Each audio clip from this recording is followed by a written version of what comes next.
A joint Russian-Chinese meeting will be held next month to look into the Syrian crisis.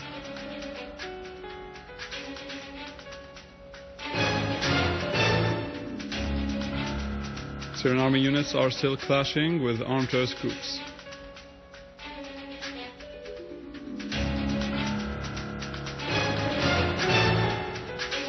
And Australia now puts the Nusra Front on the blacklist of terrorist organizations.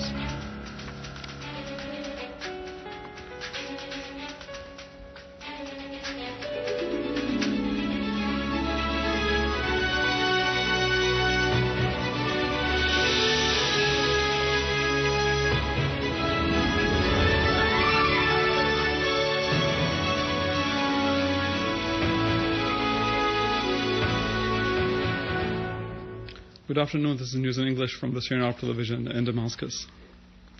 The Kremlin announced that the new Chinese President Xi Jinping will visit Moscow on March 22nd at the invitation of Russian President Vladimir Putin. The two leaders will discuss developments in the Middle East, particularly the crisis in Syria and the Iranian nuclear file, in addition to the Afghan question, the security situation in the Korean Peninsula and Northeast Asia, in addition to aspects of bilateral cooperation in all fields. The two sides will also sign a number of agreements to consolidate their strategic partnership.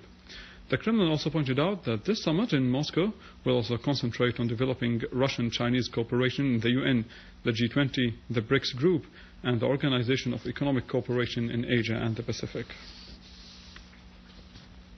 Head of Iran's Higher National Security Council, Saeed Jalili, renewed his country's support for the approach of the Syrian government to solve the crisis through comprehensive dialogue with the national opposition in order to regain security and stability in the country. During his meeting with Syrian ambassador to Tehran, Dr. Adnan Mahmoud, Jalili said that the Western countries realized that they were unable to defeat Syria, discovering that it was stronger than they had imagined, pointing out that the mistakes which have been committed for 2 years by the West and its allies in the region through supporting the terrorist groups in Syria and providing them with weapons and money have put them in a spiral and made them scrambling in all directions. For his part, Ambassador Mahmoud expressed his appreciation for the stances of Iran in support of Syria to face the unprecedented US-Western war against it, emphasizing the need to enhance the strategic relations by boosting the steadfastness of the Syrian people, especially in the economic field, by the implementation of the signed agreements in this domain.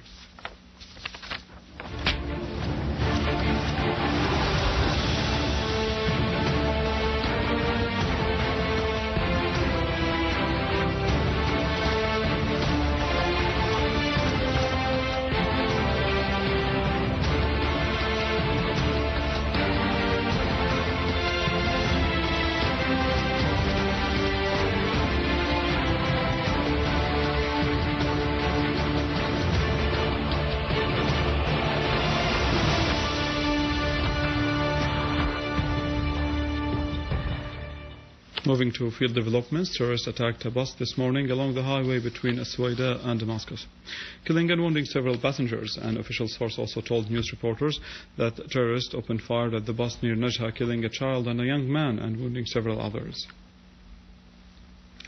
2 people were injured today when an explosive device exploded. The device was attached to a parked car in Zaqaq al-Jinn neighborhood in the area of Al-Fahami in Damascus. In Damascus countryside, Syrian Arab army killed many terrorists and injured others, destroying their hideouts and seizing their weapons and ammunition in Adra and its surroundings. Syrian military units also destroyed a number of vehicles with all terrorists inside, along with their weapons and ammunition in Tel al-Zamarani, Tel al-Wadi and al-Dumaini farm in Qara. A military source said that a unit of the Syrian Arab army confronted an armed terrorist group that tried to attack a military post in Al-Qasir in Homs countryside. Many terrorists were killed and several others were injured in the operation.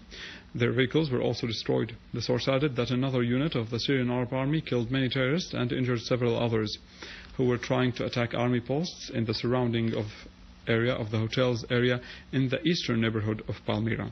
A unit of the armed forces also targeted gatherings of terrorists who were committing acts of sabotage and looting in the towns and villages of Abil, Salmoniyah, Al-Shumaira, Al-Hamidiyah, Al-Buwayda, Al-Sharqiyah, Al-Salihiyah and Al-Dabba in Al-Qasir countryside, inflicting direct losses among the terrorists.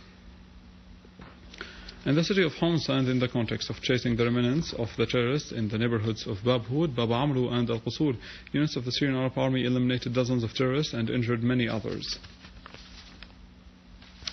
In Homs, Syrian troops and border guards foil attempts made by terrorist groups to infiltrate from the Lebanese territories across the sites of Al Muthanna and Ayun al-Shara area near Talkalakh. The attack was accompanied by gunfire from the Lebanese side. Many terrorists were killed or injured, and the remnants were forced to flee into the Lebanese territories. Syrian Arab Army units continue to chase terrorist groups in Dar'a and its countryside, killing and wounding many of them and destroying their weapons. An official source told news reporters that the so-called Al-Nusra Front sustained heavy losses while they were committing crimes of murder and abduction and sabotage in the town of Khirbat Ghazali and the northern area of Mahajji.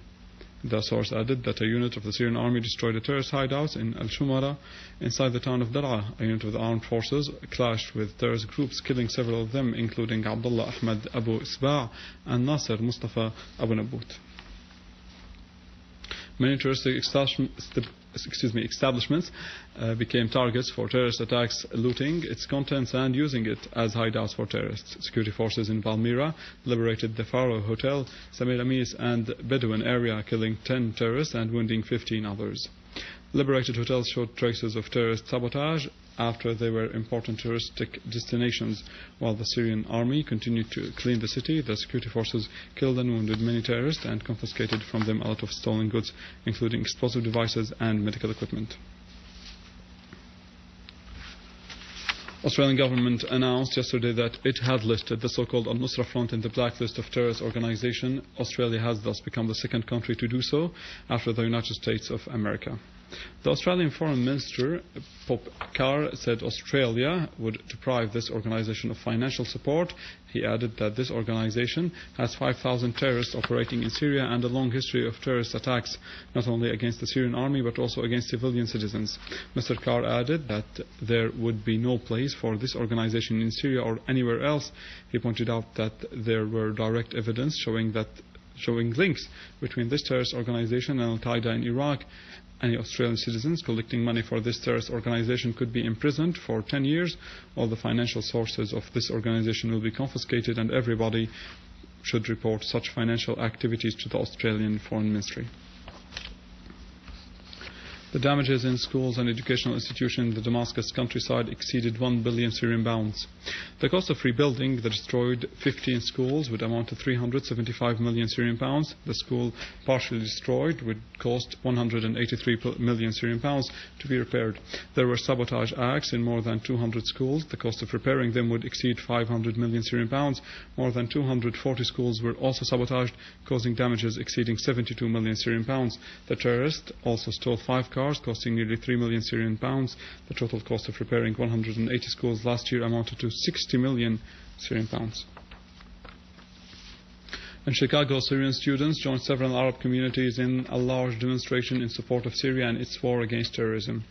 The demonstrators expressed support for national dialogue to enable everybody to take part in rebuilding the country. They announced support for the Syrian leadership and expressed appreciation of the sacrifices of the Syrian Arab Army, denouncing the attitudes of the West and the UN to the crisis. They renewed their support for their homeland against the vicious attack targeting it.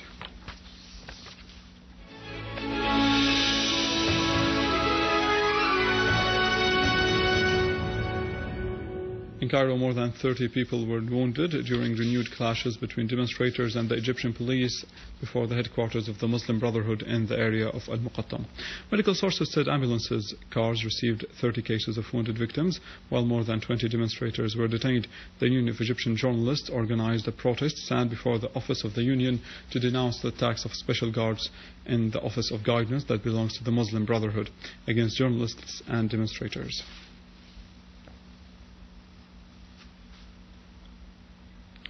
Going back to our local developments, the Minister of Health, Dr. Saad al-Naif, discussed with the Russian ambassador in Damascus, Mr. Azamatullah Kolb-Muhammadov, the mechanisms of consolidating cooperation between the two countries, particularly in the field of increasing the provisions of medical needs.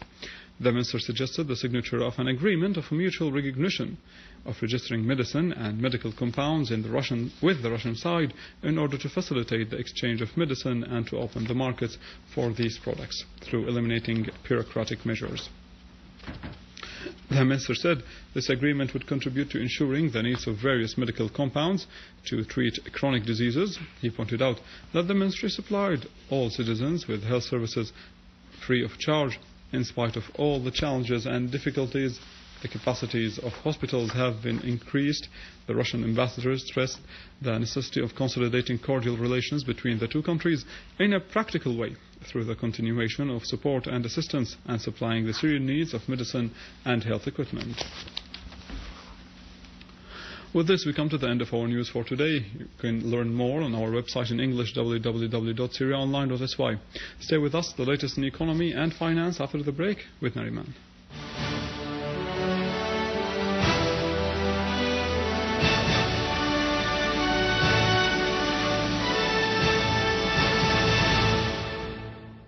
Ladies and gentlemen, good afternoon. The Ministry of Domestic Trade and Consumer Protection proposed approving exceptional ration cards for gas, diesel fuel and bread. The Ministry added that it will print 600 million cards to cover the needs for millions of families. The Ministry also proposed printing 12 million new ration cards for sugar and rice. On the other hand, the number of the citizens that will get benefit of such cards reached about 20 million people. In Al-Hasaka Governorate, the Plant Department Director asserted that the wheat crops and the winter plants are good. The director said that the total irrigated wheat cultivated area is about 253,000 hectares. He also pointed out that the rain-watered wheat cultivated area is about 330,000 hectares. The General Cement Establishment announced that the affiliated companies will try to utilize the maximum capacity of production in order to meet the demands of the local market, adding that the actual production was about 3,900,000 tons of cement during the previous year. On the other hand, the establishment stressed that the production during the previous years reached 35 million tons of cement, as the profits during the same period approached 13 billion and 14 million Syrian pounds.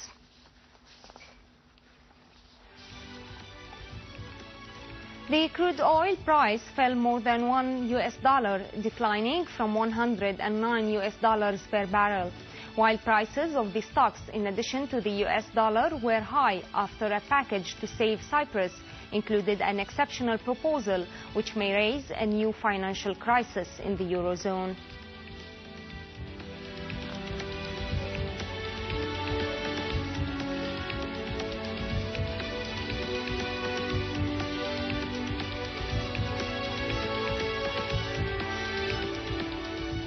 European shares tumbled the most in more than 2 weeks after the Eurozone forced Cyprus to adopt a levy on the bank deposits, prompting concern that the single currency's debt crisis will get worse, as the US index futures and the Asian shares also sank.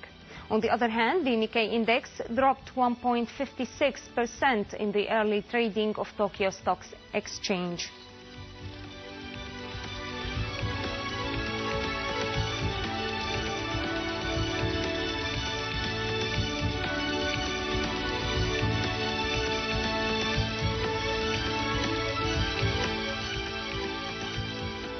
In the local market, the 21-carat gold rose 50 Syrian pounds to reach 4,800 Syrian pounds per gram, as the jewelers' assembly set the price of the Rashadi golden coin at 35,000 Syrian pounds and the English coin at 39,200 Syrian pounds.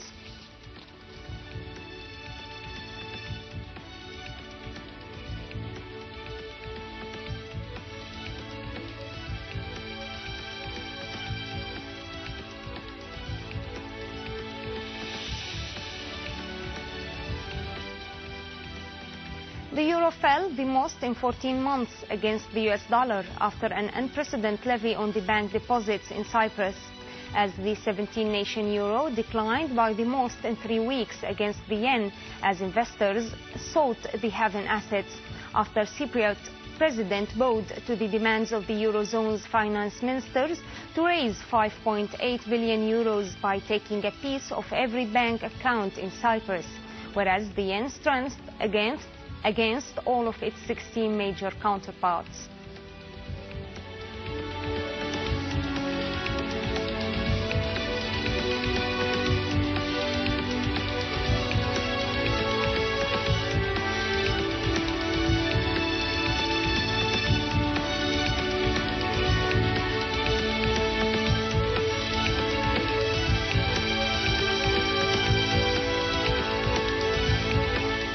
Ladies and gentlemen, this was our economic news for today. Thank you for watching. Goodbye.